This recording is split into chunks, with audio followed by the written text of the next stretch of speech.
నమస్కారం. అధికారం డిబేట్కు స్వాగతం. డిబేట్లో భాగంగా ఈ వారం అంశం 42% బీసీ రిజర్వేషన్లు అమలు కావడం లేదు.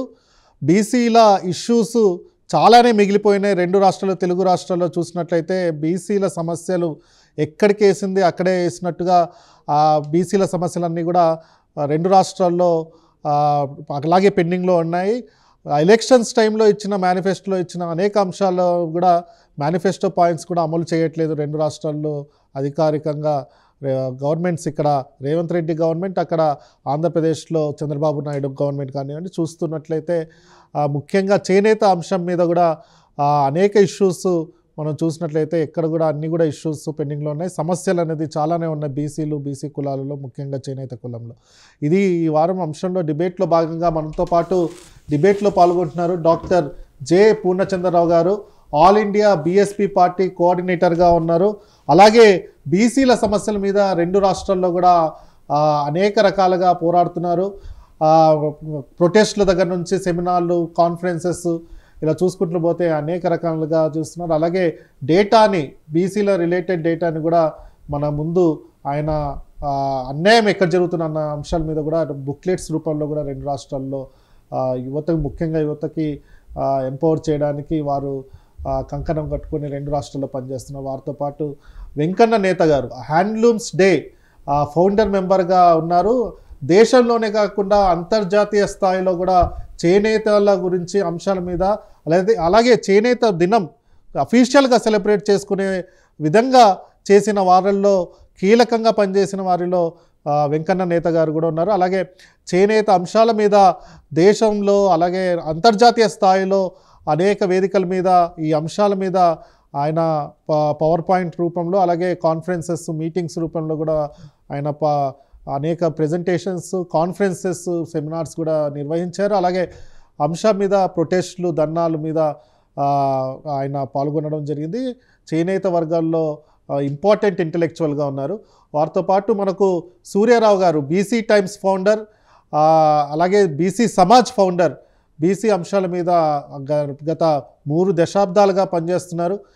తన విద్యార్థి జీవితం నుంచి ఇప్పటి వరకు కూడా బీసీలు, ఎంబీసీల ఇష్యూస్ మీద పోరాడుతున్నారు. ఆయన రీసెర్చ్ని ఇన్ఫ్యాక్ట్ సైన్సెస్ ఆక్స్ఫర్డ్ యూనివర్సిటీలో కూడా ఆయన డేటాని యూజ్ చేసి సోషల్ రిప్రజెంటేషన్స్ మీద, సోషల్ ప్రొఫైలింగ్ మీద ఆయన చేశారు. అలాగే మనతో పాటు ఏమంది వేమేశ్వరి నేత గారు కూడా మనతో పాటు జాయిన్ అవుతున్నారు కాకినాడ నుంచి. మేడం చేనేత అంశాల మీద ఇటీవల ఈ చేనేతల అంశాల మీద, అలాగే బీసీల అంశాల మీద కూడా అనేక వ్యాసాలు రాసి ఉన్నారు. అలాగే ఆల్ ఇండియా బీఎస్పీ పార్టీ ముఖ్య నాయకురాలుగా ఉన్నారు. సార్, పూర్ణచంద్రరావు గారు మీతో మొదలు పెడదాం. 42% బీసీ రిజర్వేషన్ అన్నారు. బీసీ రిజర్వేషన్లు ఇవ్వలేదు. కనీసం చూసినట్లయితే 17 నుంచి 18% వరకే బీసీ రిజర్వేషన్లు అమలు అవుతున్నట్టు ఇప్పుడు లోకల్ బాడీస్లో, అంటే పంచాయతీ ఎలక్షన్లో ఇక్కడ చూడొచ్చు తెలంగాణలో. మొత్తానికి ఆర్డినెన్స్లు, యాక్ట్లు, సెన్సెస్ అంటే కుల సర్వే ఇవన్నీ చేయడము, హంగామాలు ఇవన్నీ కూడా ఒక డ్రామా లెక్క కనపడినట్టుగా బీసీ సమాజం చూస్తున్నారు. బీసీ అంశాలు చూసినట్లయితే, ముఖ్యంగా చేనేత అంశాల మీద చూసినట్లయితే అనేక అంశాలు అక్కడ 500 యూనిట్లు ఇస్తామని చెప్పారు పవర్లూమ్స్కి, 200 యూనిట్లు హ్యాండ్లూమ్స్కి ఇస్తామన్నారు, టెక్స్టైల్ పార్కులు అన్నారు. ఇప్పుడు దాకా ఏది కూడా అవ్వలేదు. సో ఎలా చూస్తారు ఈ అంశాలన్నిటి? దగాబడ్డారా బీసీలు? ఖచ్చితంగా బీసీలు రెండు రాష్ట్రాల్లో కూడా దగాబడ్డారు. మన తెలంగాణలోకి వచ్చేటప్పటికి 42% రిజర్వేషన్లు ఇచ్చినట్టే కనిపించారు. ఎప్పుడైతే జూబ్లీ హిల్స్ ఎలక్షన్స్ అయిపోయినాయో మా క్యాబినెట్ సమావేశం అయిపోయి మరి పాత రిజర్వేషన్ బేసిస్ మీద కన్నా కానీ 42% అనే దాన్ని పట్టించుకోకుండా స్థానిక సంస్థల ఎన్నికలకి తెలంగాణ ప్రభుత్వం ముందుకెళ్ళిపోతుంది. అక్కడ ఆంధ్రప్రదేశ్లోకి వస్తే ఆ వాసన కూడా లేదు, ఆ ఊసు కూడా లేదు. అసలు 34% రిజర్వేషన్లు ఇస్తామని చెప్పిన చంద్రబాబు ఇంతవరకు దాని మీద నోరు మెదపట్టలే. సో రెండు రాష్ట్రాల్లో కూడా 42% రిజర్వేషన్లు ఇవ్వాలన్నా, ఇంకెక్కువ ఇవ్వాలన్నా వాళ్ళకి ఇబ్బంది ఏం లేదు. ఎందుకంటే బీజేపీ కమ్మారెడ్లకు రిజర్వేషన్ 10% రిజర్వేషన్లు కులగణన చేయకుండా, ట్రిపుల్ టెస్ట్ లేకుండా ఇచ్చేసింది. మరి ఇక్కడ ఏం అడ్డంకి ఉంది చెప్పండి. ఆంధ్రప్రదేశ్కి వచ్చేటప్పటికి అక్కడ కూటమి ప్రభుత్వం ఉంది, మరి ఎందుకు ఇవ్వట్లే బీజేపీ, ఎందుకు చంద్రబాబు ఈ అంశాన్ని ముందుకు తీసుకెళ్ళట్లే? అంటే మరి బీసీలు దగబడినట్టు కాదా? ఇక్కడేమో నమ్మించి మోసం చేశారు తెలంగాణలో బీసీలని, అక్కడేంటంటే మీరేం చేయలేరు అన్నట్టు, మీరేమన్నా చేసుకోండి మేము మిమ్మల్ని పట్టించుకోమన్నట్టు అక్కడ ప్రభుత్వాలు చేస్తున్నాయి. సరే, ఇదేమన్నా కష్టమైన అంశమా 42% రిజర్వేషన్ ఇవ్వటం? అంటే గతంలో తమిళనాడులో 69% రిజర్వేషన్లు ఇవ్వటం జరిగింది. జయలలిత హయాంలో ఆమె ముఖ్యమంత్రిగా ఉండి మరి ఢిల్లీ వెళ్ళి పివి నరసింహరావు ప్రైమ్ మినిస్టర్తో మాట్లాడి ఒప్పించి ఉభయ సభల్లో ఆమోదం తెలిపించి 9th షెడ్యూల్లో ఈ అంశాన్ని చేర్చి మరీ రిజర్వేషన్లు ఇచ్చారు. సో ఇదేం కొత్త కాదు. 50% మించి రిజర్వేషన్లు ఉండటం అనేది కొత్త విషయం ఏం కాదు. ఆచరణ దాన్ని అమలుపరచడానికి మార్గాలు ఉన్నాయి. కాకపోతే అటు కాంగ్రెస్ కానీ, ఇటు బీజేపీ కానీ, టీడీపీ కానీ, వైసీపీ కానీ, బీఆర్ఎస్ కానీ ఎవరు కూడా బీసీలకు అనుకూలంగా లేరు. సో బీసీలకు అనుకూలంగా లేనప్పుడు మరి బీసీలు దగాబడినట్టే కదండి.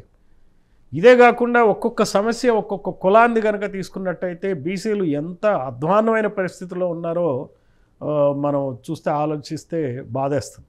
ఈ మధ్య మేము ఒక మీటింగ్ పెట్టుకున్నాం, ఆదివాసీల మీటింగ్.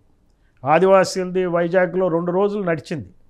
దాదాపుగా ఈ మన తెలంగాణ నుంచి, ఆంధ్ర నుంచి, ఒరిస్సా నుంచి ఆదివాసీ సోదరులు చాలామంది ఆ మీటింగ్కి హాజరయ్యారు. ఆదివాసీలకు జరుగుతున్న అన్యాయాన్ని ఎలుగెత్తి చాటుతున్నారు. ఈ ప్రభుత్వాలు ఏమీ పట్టించుకోవట్లే.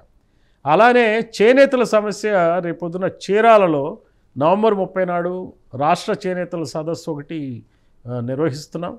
అందులో మరి చేనేత వర్గాలు ఏవైతే చీరాల నుంచి, కాకినాడ నుంచి, ఇతర ప్రాంతాల నుంచి కూడా పార్టిసిపేట్ చేస్తున్నారు.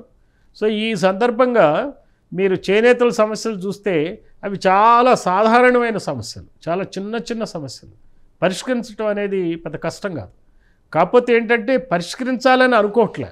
ఇందాకేదో ఒక చోట చర్చలో ఉన్నప్పుడు ఒక మాట ఒక ఆయన చెప్పడం జరిగింది. ఆయన ఏమంటారంటే, మరి టెక్స్టైల్ పార్కులు ఏర్పాటు చేస్తున్నాం, మరి చేనేతల నాయకులు కానీ, చేనేత కార్మికులు కానీ అక్కడ ఉన్నటువంటి భూమి ధర గజం 75 రూపాయలు ఇచ్చి ప్లాట్లు పొందలేని పరిస్థితుల్లో ఉన్నారు. ప్రభుత్వం ఎంతకన్నా ఏం చేస్తా అంటున్నారు. మరి నేనంటాను, అదానీలు అంబానీల కోసం ప్రభుత్వం వెళ్ళి 5 స్టార్ హోటల్స్లో కూర్చుని 2 రోజులు సభలు పెట్టి మరి వాళ్ళకి అన్ని రాయితీలు ప్రకటిస్తున్నారుగా. మరి వీళ్ళకి కూడా ఆ పల్లెలకు వెళ్ళి, ఆ చేనేతలు ఉన్న పల్లెలకు వెళ్ళి అక్కడికి వెళ్ళి కూర్చుని వాళ్ళకి కావాల్సిన ఇబ్బందులన్నీ పరిష్కరించి ఆ కోఆపరేటివ్ సొసైటీల ద్వారా వాళ్ళకి పట్టాలు ఏర్పాటు చేయొచ్చు కదా. మీకు ఒక ఎగ్జాంపుల్ చెప్తా, మనసుంటే మార్గం ఉంటుందని. ఎడవల్లి అనే ఒక గ్రామం ఉంది, దళిత గ్రామం. ఎడవల్లి చిలకలూరుపేట దగ్గర. అక్కడ దాదాపుగా 426 కుటుంబాలు ఉన్నాయి, ఎస్సీ కుటుంబాలు, ఎస్టీ కుటుంబాలు. 30 సంవత్సరాల నాడు అబ్బన్న అనే ఆయన కలెక్టరు ఆయన ఏం చేశాడంటే 120 ఎకరాలు వాళ్ళకి ఇవ్వటం జరిగింది. 120 ఎకరాలు ఇచ్చి కోఆపరేటివ్ ఫార్మింగ్ చేసుకుంటూ ఉన్నారు. వాళ్ళు బ్రహ్మాండంగా సెటిల్ అయ్యారు ఆ ఏరియాలో. అయితే ఇప్పుడు ఏమైపోయింది, ప్రభుత్వం మారంగానే ఈ జగన్మోహన్ రెడ్డి ప్రభుత్వం వచ్చినప్పుడు దాన్ని, ఆ భూమి మొత్తాన్ని మైన్స్ డిపార్ట్మెంట్కి ఇవ్వటం జరిగింది. మైన్స్ డిపార్ట్మెంట్కి ఇచ్చి ఇప్పుడు అక్కడ మైనింగ్, గ్రానైట్ పడింది కాబట్టి మైనింగ్ చేయాలని చెప్పి అక్కడ చూస్తున్నారు ఎడవల్లిలో. మరి అక్కడ ప్రభుత్వం ఒక కలెక్టర్ పోయి భూమిని అప్పచెప్పి మరి మీరు భూమిని దున్నుకుంటే ఒక జనరేషన్ అక్కడ కొన్ని కుటుంబాలు బతికాయి. మరి అలా ప్రభుత్వం పనిచేయాలి కదా. అలా పనిచేయకుండా ఇప్పుడు పోచంపల్లిలో ఉన్నటువంటి చేనేత సోదరులకి మళ్ళీ వాళ్ళకి కావాల్సిన టెక్స్టైల్ పార్క్ అప్పచెప్పడానికి కూర్చొని చేయాలి. అది గ్రామ గ్రామాన కుటుంబాల వారీగా మాట్లాడుకుని చేయాలి. మరి అధికారులు ఎందుకున్నారు చెప్పండి నాకు. ఇండియన్ అడ్మినిస్ట్రేటివ్ సర్వీస్ అంటే సర్వీస్ చేయాలి కదా. ఇండియన్ పోలీస్ సర్వీస్ అంటే సర్వీస్ చేయాలి. మరి వీళ్ళు ప్రజాసేవ అని చెప్పి రాజకీయ నాయకులు వస్తున్నారు కదా. మరి ప్రజాసేవ చేయాలి కదా. సేవ చేయకుండా మేము పార్క్ వేసాం, మీరు కొనుక్కోలేదు, మేమేం చేస్తామంటే ఎందుకు కొనుక్కోలేదు అనేటువంటి వివేకము, దానికి పద్ధతి ఉండాలి కదా. మీ పాలసీ ఎందుకు ఫెయిల్ అయిందో మీరు తెలుసుకోవాలి కదా. తెలుసుకుని ఎందుకు చేయట్లేదు? ఎందుకంటే ఈ వర్గాల్లో ఆ చైతన్యం లేకపోవటం, ఈ వర్గాలంటే భయం లేకపోవటం. ఈ రోజున ఆంధ్రప్రదేశ్లో మరి చేనేతలకు సంబంధించిన సామాజిక వర్గం కన్నా 1% మాత్రమే ఎక్కువ కమ్మలు, 2% ఎక్కువ రెడ్లు. మరి ఎమ్మెల్యే ఒక్కరే, పద్మశాలి వర్గానికి చెందిన ఆయన ఎమ్మెల్యే ఒక్కరే ఉన్నాడు ఆయన. మరి ఇంతవరకు స్వాతంత్రం వచ్చిన దగ్గర నుంచి ఇప్పటి వరకు 28 మంది ఎమ్మెల్యేలే అయ్యారు చేనేతల నుంచి. అదే కమ్మారెడ్లు కలిపి 1207 మంది అయ్యారు. ఈనాటి ఆంధ్రప్రదేశ్ అసెంబ్లీలో కమ్మారెడ్లు 67 మంది ఎమ్మెల్యేలు ఉన్నారు. వాళ్ళు చేనేతల కులం కన్నా 4% ఎక్కువ, ఇద్దరు కలిపితే కమ్మారెడ్లు కలిపితే 8%, అందులో 4 రోళ్ళు 8, 2% పైగా ఉన్నటువంటి పద్మశాలీలకి కేవలం 28 మంది ఎమ్మెల్యేలు అయితే 8% ఉన్నటువంటి కమ్మారెడ్లు 1207 మంది ఎమ్మెల్యేలు అయ్యారు. సో అందువల్ల ఇక్కడ ఉంది అసలు కిటుకు. మనం చేనేతలు కానీ, ఆంధ్ర బీసీలు కానీ, తెలంగాణ బీసీలు కానీ ఆలోచించాల్సింది ఏంటంటే, రాజ్యాధికారం కమ్మారెడ్డి కులాలకు ఆంధ్రప్రదేశ్లో కమ్మారెడ్డి వెలమ కులాలకి అప్పచెప్పటం వల్లనే మన సమస్యలు పరిష్కారం కావట్లా. 42% రిజర్వేషన్లు రావు, 34% రిజర్వేషన్లు రావు, చేనేతన్నల సమస్యలు కూడా తీరవు.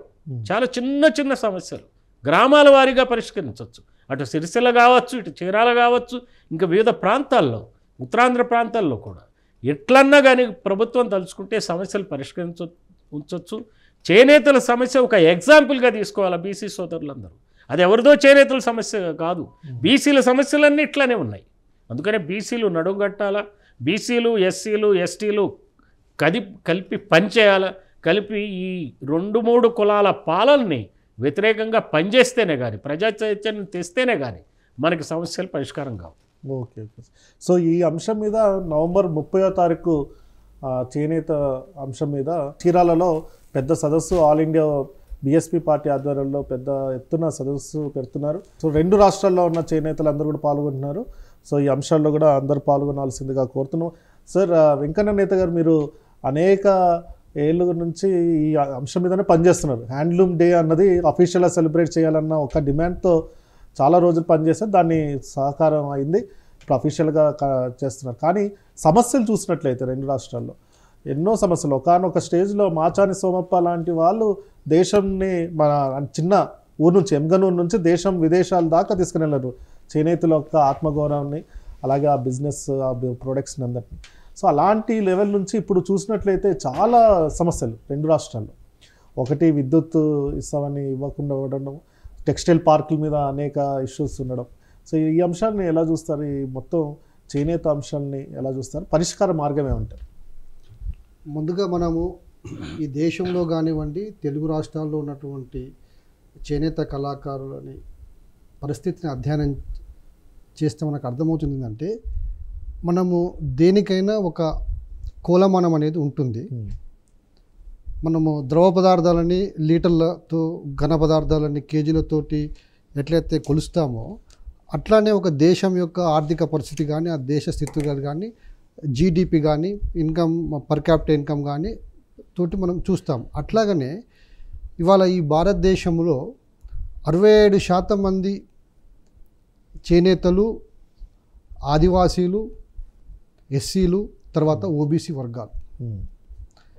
నేను చెప్తున్న గణాంకాలు కాదు, ప్రభుత్వం చెప్తున్న గణాంకాల ప్రకారంగా 67% మంది చేనేతలు 5,000 లోపు వేతనాలు పొందుతున్నారు ఈరోజు. 26% మంది చేనేతలు 5,000 నుంచి 10,000 మధ్యలో వేతనాలు పొందుతున్నారు. అంటే 93% మంది ఈ రకమైన వేతనాలు పొందితే కేవలం 7% మంది మాత్రమే 10,000కు పైగా ఎర్న్ చేస్తున్నారు. అంటే ఈ యొక్క స్టాటిస్టిక్స్ని బట్టి మనం అర్థం చేసుకోవచ్చు చేనేతలు ఎంతటి దయమైనటువంటి స్థితిలో ఉన్నారనేది. తర్వాత director of economic and statistics వారు చెప్పిన లెక్కల ప్రకారంగా ఒక 3 సభ్యులున్న కుటుంబం బతకాలంటే 16,452 రూపాయలు అవసరపడతాయని. అదే ఎయిత్ పే కమిషన్ ఏం చెప్పింది, ఒక కుటుంబానికి ఇప్పుడు 30,000 రూపాయలు అవసరం అనేది చెప్తుంది. నేను చెప్పిన 16,452 రూపాయలు కూడా 2018 ఉన్నటువంటి ప్రైసెస్ను బట్టి. మరి ఈరోజు మనము 2025 అయిపోయి 2026లోకి వస్తున్నాము. మరి నరేంద్ర మోడీ గారు చేనేతని చాలా అద్భుతంగా దేశ విదేశాల్లో ప్రదర్శిస్తారు. అతను కూడా స్వతహాగా చేనేత బట్టలు వాడుతారు, ఒక బ్రాండ్ ఇమేజ్ క్రియేట్ చేస్తారు. కానీ వాళ్ళ ఖాదీ గురించి కూడా మాట్లాడుతున్నారు. నేను చాలా ఖాదీ సొసైటీస్పై అధ్యయనం చేసినప్పుడు వాళ్ళ యొక్క వేతనాలు, వాళ్ళ యొక్క స్థితిగతులు చేనేతల కంటే ఇంకా దుర్భరంగా ఉన్నవి. కానీ ఈరోజు ఖాదీని ఒక బ్రాండ్గా, అంటే ఖాదీని అంటే గ్లోబల్ లెవెల్లో ఖాదీని ఒక పెద్ద బ్రాండ్గా మనము ఎక్స్పోజ్ చేసి భారత ప్రభుత్వం చూపిస్తుంది. కానీ వాస్తవ పరిస్థితుల్లో చేనేతలు ఏ రకమైనటువంటి జీవనంలో ఉన్నారనేది మనకి స్టాటిస్టిక్స్ చెప్తున్నవి. 100% చేనేతలు ఏదో ఒక హెల్త్ ఇష్యూస్ తోటి బాధపడుతున్నారు. అంటే మేము చేసినటువంటి ఒక సర్వే, వివిధ సర్వేల ద్వారా సేకరించిన సమాచారం మేరకు 30% మంది చేనేతలకు కంటి సమస్యలు ఉన్నవి, బ్యాక్ పెయిన్ సమస్యలు 40% మందికి ఉన్నవి, నీ అండ్ జాయింట్ పెయిన్ సమస్యలు ఒక 20% మందికి ఉన్నవి. తర్వాత లంగ్స్ ఇష్యూస్, అంటే చేనేతలు నేసేటప్పుడు ఆ చిన్నగా వచ్చేటటువంటి సూక్ష్మ కణాలు వారు ఇన్హేల్ చేయడం మూలాన ఈ లంగ్స్లో ఊపిరితిత్తుల సమస్యలు వస్తుంటాయి.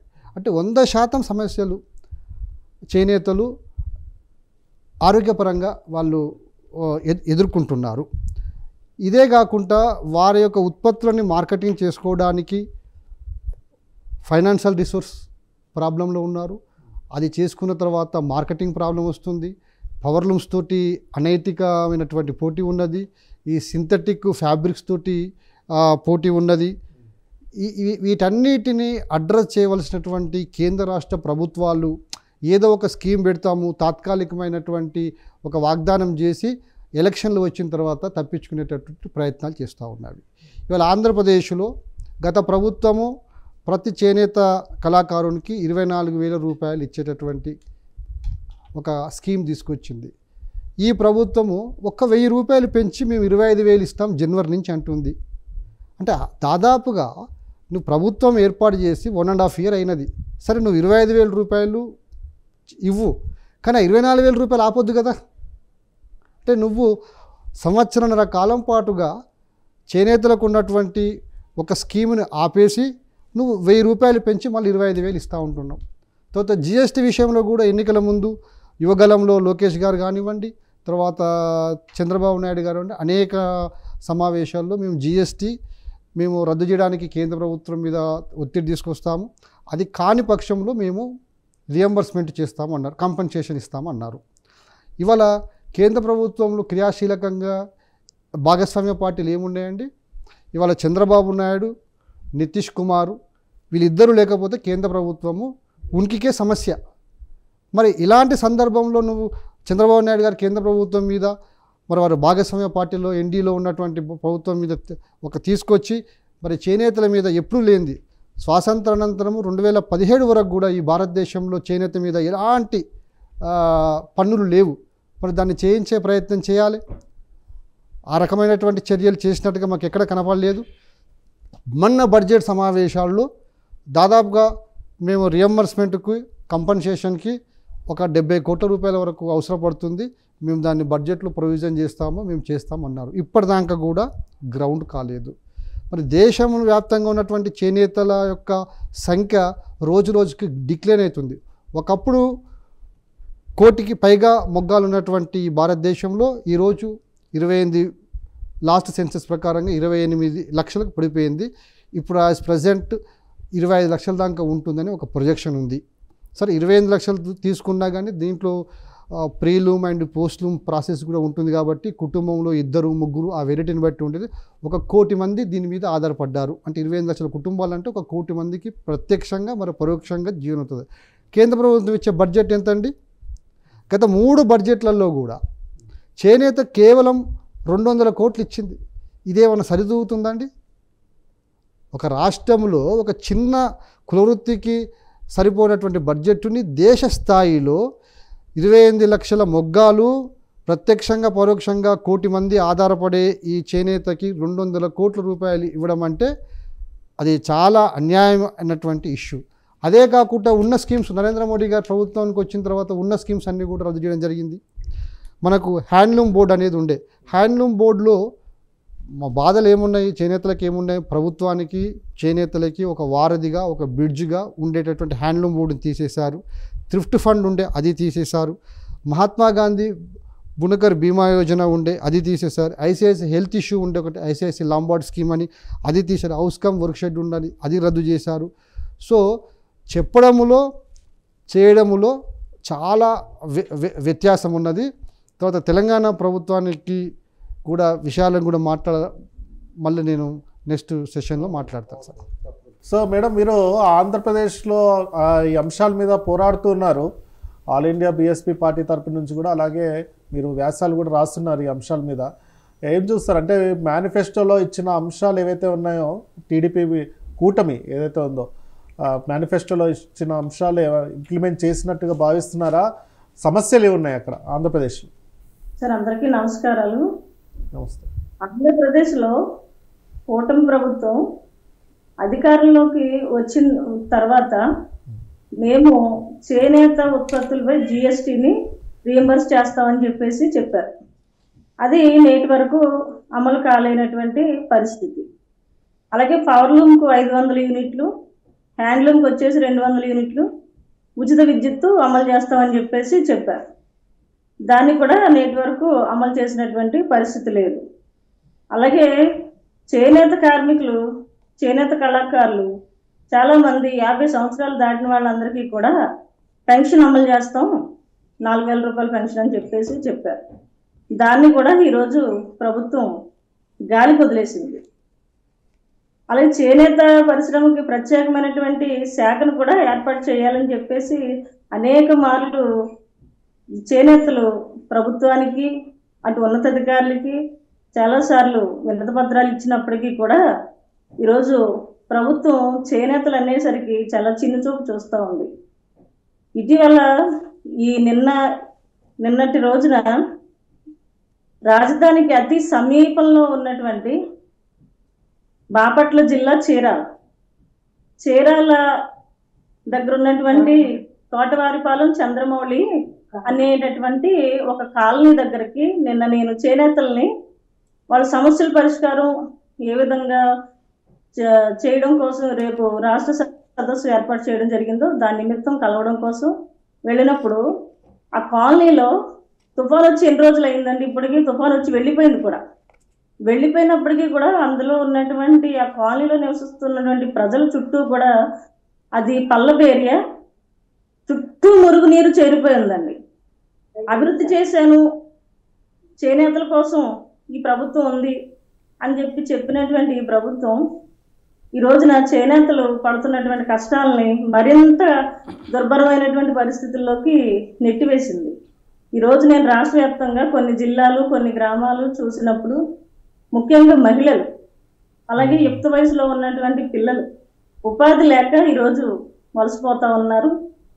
మహిళలు వచ్చేసి అక్కడ ఉన్నటువంటి ఫ్యాక్టరీల్లోనూ అలాగే హోటల్లోనూ అక్కడ పని చేస్తూ ఉన్నారు. ఆ జీడిపిక్కల ఫ్యాక్టరీలు ఇతర రకరకాలైనటువంటి పనుల్లోకి వెళ్ళినప్పుడు వాళ్ళ చేతులు అసలు కనీసం పనికిరాని పరిస్థితి.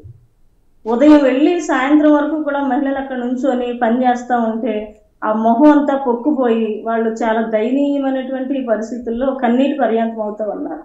వాళ్ళు చెప్తా ఉన్నారు, మా చేనేతను బతికించండి, మాకు ఆదరణ కల్పించండి, మాకు ఉపాధి కల్పించాలి, మేము ఓట్లు వేసాము ఈ ప్రభుత్వానికి, మమ్మల్ని గాలికి వదిలేశారని చెప్పేసి ఈరోజు వాళ్ళు ఏడుస్తూ ఉన్నారు. కానీ అభివృద్ధి చేసామని చెప్పినటువంటి ఈ కూటమి ప్రభుత్వం మాత్రం పైన మాటలు చెప్పడం తప్ప ఎక్కడా కూడా అభివృద్ధి అనేది పూర్తి స్థాయిలో లేదు. రెండోది, ఉత్తరాంధ్రలో ఉన్నటువంటి అటు శ్రీకాకుళం, విజయనగరం అలాగే అనకాపల్లిలో పూర్తి స్థాయిలో 18 చేనేత సొసైటీలు పూర్తిగా మూతపడ్డాయి. దాని మీద అసలు ప్రభుత్వం ఏ విధమైనటువంటి చర్యలు తీసుకోలేదు. 2014 నుంచి ఇప్పటి వరకు కూడా సొసైటీ ఎన్నికలు అనేది జరిపించలేదు. సరికదా, సొసైటీ ఎన్నికలు జరిపించి చేనేతలకు ఉపాధి కల్పించాలి. ఇంకో అంశం ఏంటంటే కోనసీమ జిల్లాలో ఈ మధ్యకాలంలో అక్కడ ఉన్నటువంటి గణపతి సొసైటీకి 4 కోట్ల రూపాయలు ప్రభుత్వం బకాయి ఉందని చెప్పేసి వాళ్ళు నెల రోజులు అసలు చేనేతలు అనేసరికి చాలా చిన్న చూపు. చేనేత అభివృద్ధి చేసాము అంటే చీరాల లేకపోతే మంగళగిరో ఇది తప్ప ప్రభుత్వం రాష్ట్రంలో ఉన్నటువంటి వెనకబడినటువంటి ప్రాంతాల మీద దృష్టి పెట్టినటువంటి పరిస్థితి అయితే కనిపించటం లేదు. ఓకే. అలాగే ఈ మధ్య కాలంలోనే ప్రభుత్వం చేనేతల కోసం ఇప్పుడు అక్టోబర్లోనే సొసైటీలకు ఎన్నికలు జరిపిస్తామని చెప్పేసి మంత్రి గారు హామీ ఇవ్వడం జరిగింది. కానీ నేటికి కూడా సొసైటీ ఎన్నికలు జరపలేదు. ఆ సొసైటీలకే ప్రభుత్వం బాకీ ఉన్నటువంటి పరిస్థితి. మరి ఈరోజు చేనేతలు ఉపాధి లేక ఇటు బయట పని దొరక్క ఆకలి మరణాలు ఆకలి చావులతో చేస్తూ ఉన్నారు. ఒక గ్రామాలకు వెళ్ళినప్పుడు అక్కడ ఒక తల్లి ఆవేదన ఏంటి అంటే తన బిడ్డకి పెళ్లి చేసుకోవడం కోసం డబ్బుల్ని బయట వ్యక్తుల దగ్గరికి వెళ్ళి అడుక్కొని తెచ్చుకొని ఆ బిడ్డకి కనీసం రెండో పెళ్లి చేసినటువంటి దుర్భరమైనటువంటి పరిస్థితి ఈరోజు చేనేత కుటుంబంలో ఉంది. కడుపు నిండా అన్నం తినలేకపోతున్నారు, బయటికి వెళ్ళి పని చేయలేనటువంటి పరిస్థితి. ఈరోజు ఈ జిల్లాలో ప్రాంతంలోనే ఇది రాజధానికి అతి సమీపంలో దగ్గరగా ఉన్నటువంటి ప్రాంతాన్ని చూస్తే ఇక్కడ చేనేతలకి మొన్న కురిసినటువంటి వర్షాల్లో కూడా మగ్గాలు మునిగిపోయి ఉన్నాయి. చాలా విషయాలు మీరు తెలియజేశారు. ఇదే అంశాల మీద 30వ తారీఖు చీరాలలో కూడా డిస్కస్ చేస్తున్నారు కాబట్టి మళ్ళీ మీ దగ్గరకు వస్తాం. సూర్యరావు గారు, మీరు చూస్తున్నారు అనేక దశల నుంచి ఈ అంశాలు బీసీ కులాల గురించి ఆలోచిస్తున్నారు, మాట్లాడుతున్నారు, చాలా రకాలుగా ఇన్వాల్వ్ అయి ఉన్నారు ఈ ఇష్యూల మీద. సో ఎలా చూస్తారు ఈ చేనేత అంశంని, ఎలా చూస్తారు? ఒక 2 నిమిషాల్లో చెప్పి స్పష్టంగా ఇచ్చేస్తే, ఎందుకంటే మనం థ్యాంక్ యూ టైం లేదు కాబట్టి. పూర్ణచంద్రరావు సారు అలాగే వెంకన్న నేత గారు మేడం గారు స్పష్టంగా వివరించినారు బీసీ సమస్యల మీద, చేనేతల మీద ముఖ్యంగా. ఈనాడు బీసీ సమస్యలైన 42% అయినా కూడా అగ్రగామిలో ఉన్నటువంటి చేనేత సమస్యల మీద స్పష్టంగా చెప్పినారు. నేను ఫీల్ అయ్యేది ఏంటంటే చేనేతలకు ఉన్న కష్టాలు బహుశా ఎవరికి ఉండకుండొచ్చు. వారు వేరే పల్లెల్లోకి వెళ్ళరు, వారు నమ్ముకున్న వృత్తినే వారు స్వతంత్ర ఉద్యమంలో కూడా ఈ వృత్తి మీదనే డిపెండ్ అయ్యే ఉద్యమంలో పాల్గొన్నారు. వాళ్ళంతా కూడా చాలా రకాల మహనీయులందరూ కూడా వీళ్ళని ముందు పెట్టి ఉద్యమాలు చేసి స్వతంత్ర పొలాలు అందుకున్న మనం అంతా కూడా ఇప్పుడు వచ్చిన తర్వాత రాజ్యంలో వీళ్ళు లేకపోవడం వల్ల, పాలనలో భాగస్వామ్యం లేకపోవడం వల్లనే వీళ్ళ బాధలు తీరట్లేదని నేను అనుకుంటున్నాను. ఆంగ్లో ఇండియన్కి ఎట్లయితే ఇక్కడ చట్టసభలో వాళ్ళకి ప్రాతినిధ్యం ఇచ్చినారో, ఎక్కడెక్కడైతే మెయిన్ సెంటర్స్ ఉంటాయో తెలంగాణలో సిరిసిల్ల, పోచంపల్లి, గద్వాల్, అట్లాగనే ఆంధ్రలో కొన్ని సెంటర్స్ చీరాల, మంగళగిరి, అలాగే వెంకటగిరి, ఈ సెంటర్స్లో వాళ్ళకి ఇప్పుడైతే పొలిటికల్ పార్టీలు అన్నీ కూడా ఏం చెప్తున్నాయంటే రిజర్వేషన్ సిస్టమ్ వచ్చేసరికి సీలింగ్ ఉన్నది కాబట్టి మేము పార్టీ పరంగా రిజర్వేషన్స్ ఇస్తాం, పార్టీ పరంగా ఇస్తామంటున్నాం, కానీ ఇయర్ పాడుగా అక్కడ. నేనేమంటున్నా అంటే చేనేత వర్గాలకు అక్కడ అసెంబ్లీలో వాళ్ళ రిప్రజెంటేషన్ ఉంటే, చట్టసభలో వాళ్ళ రిప్రజెంటేషన్స్ ఉంటే, ఇప్పుడు వీళ్ళంతా ఏకరువు పెట్టినటువంటి సమస్యలన్నింటిని కూడా పరిష్కరించుకోవడానికి మార్గం ఉంటుంది. వాళ్ళ రిప్రజెంటేటివ్ ఒకళ్ళు చట్టసభలో ఉన్నప్పుడు మాత్రమే ఇది పరిష్కరించుకోవడానికి మార్గం ఉంటుంది. కాబట్టి నా అప్పీల్ ఏంటంటే ప్రైమ్ 9 టీవీ ద్వారా ఆల్ పొలిటికల్ పార్టీస్కు ఎక్కడైతే చేనేత వర్గాలు ఉంటాయో అక్కడ మ్యాండేటరీగా పార్టీ పరంగా, ఎట్లాగో మనకు చట్టసభలో బీసీలకు రిజర్వేషన్లు లేవు కాబట్టి, స్థానిక సంస్థలు ఉన్నాయి, చట్టసభలు లేవు కాబట్టి, దయచేసి మీరు ఇప్పుడు ఒక నినాదం తీసుకొస్తున్నారు కాబట్టి బయటికి అన్ని జాతీయ పార్టీలు కానీ ప్రాంతీయ పార్టీలు కానీ వారంతా కూడా చేనేత వర్గాలు ఎక్కడైతే ఉంటాయో ఆ సమూహాల దగ్గర వేరే వాళ్ళని పెట్టకుండా ఆ సమూహాలకి మీరు పొలిటికల్గా వాళ్ళకి ప్రాతినిధ్యం ఇచ్చినట్టయితే చట్టసభల్లో ఈ సమస్యల మీద వాళ్ళు ఏకరువు పెట్టి వాళ్ళ సమస్యలు పరిష్కరించే మార్గానికి అవకాశం ఉంటుంది. దీని మీద చాలామంది మహనీయులు, కోటకొండ గారు కానీ, తర్వాత కొండ లక్ష్మణ బాపూజీ గారు కానీ, ఎందరో మహనీయులు ఈ ఉద్యమాలు నడిపినారు ఇక్కడ. కాబట్టి నా అప్పీల్ ఏంటంటే బీసీ సమాజ్ తరఫున, బీసీ టైమ్స్ తరఫున వాళ్ళకి దయచేసి ఈ ప్రభుత్వాలు వీళ్ళు చేసే ఉద్యమానికి మద్దతుగా పొలిటికల్ పార్టీలు అందరూ కూడా చేరదీసి వాళ్ళకి చట్టసభల్లో పంపితేనే ఈ సమస్యకు పరిష్కారం ఉంటుంది. అది కాన్సీరామ్ వాదన, అందరి వాదన. సో ఇది ఈ వారం అధికారం డిబేట్లో భాగంగా 42% రిజర్వేషన్లు అమలు చేయకపోవడం, అలాగే చేనేత సమస్యలు, బీసీల సమస్యలు, ఎన్ని సమస్యలు ఉన్నాయి బీసీలకి, వీటి అన్నిటి బీసీ సమస్యలు తీరాలంటే ఒకే ఒక మార్గం, అదేంటంటే రాజ్యాధికారం ఒకటే బీసీలకు మార్గం అని తెలియజేస్తున్నారు ఇక్కడ ఉన్న వక్తలందరూ కూడా. వచ్చే వారం మరొక అంశం మీద డిబేట్లో కలుద్దాం. అప్పటి వరకు సెలవు.